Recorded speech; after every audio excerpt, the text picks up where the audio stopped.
Mecca sits in the western mountains of Saudi Arabia, in a sanctuary roughly 100 miles square. Since long before Islam, it has been considered sacred territory, where no one could hunt, cut trees, or fight. At the heart of the city is a great mosque called Al-Masjid Al-Haram, and at its center is the Kaaba. Muslims don't worship the Kaaba.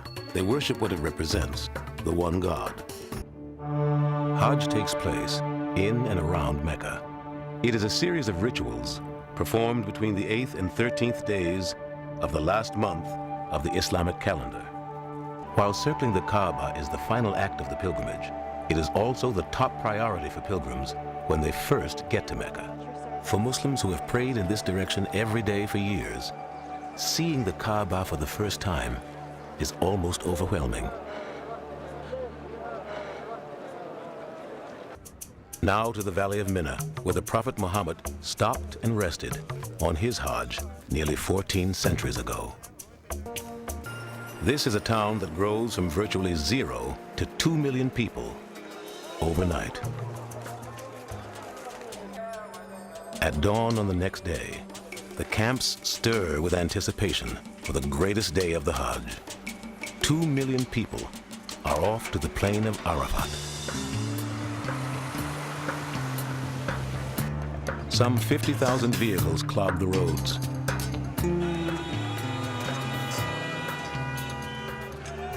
Arafat is 8 miles east of Mina.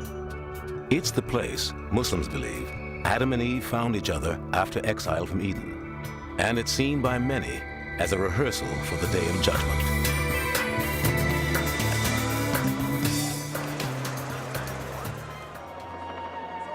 It's Judgment Day. All the trappings of life sort of fall away and you see these people in front of God Almighty. And that's all there is.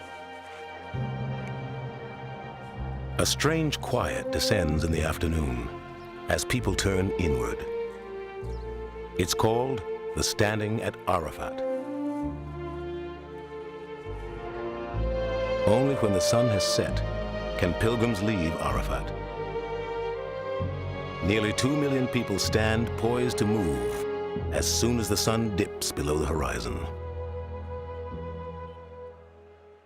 The pilgrims move back toward the white tents of Mina, where tomorrow they will engage in a symbolic battle with the devil. Here, Muslims believe, God asked Abraham to sacrifice his son, but the devil challenged him not to. One story says, Abraham pelted the devil with stones 3 separate times, chasing him away. 3 stone pillars mark the spots where Abraham stood his ground. At a place called Muzdalifa, on the way to the pillars, pilgrims pick up pebbles to stone Satan themselves. The ritual is called the Jumrat. With all other rites complete, pilgrims return to Mecca for a grand parting visit. They have all earned an honorific title, Haji for the men, Hajjah for the women. Pilgrims arrive alone in a current of 1 million strangers and go home riding a spiritual wave of rebirth.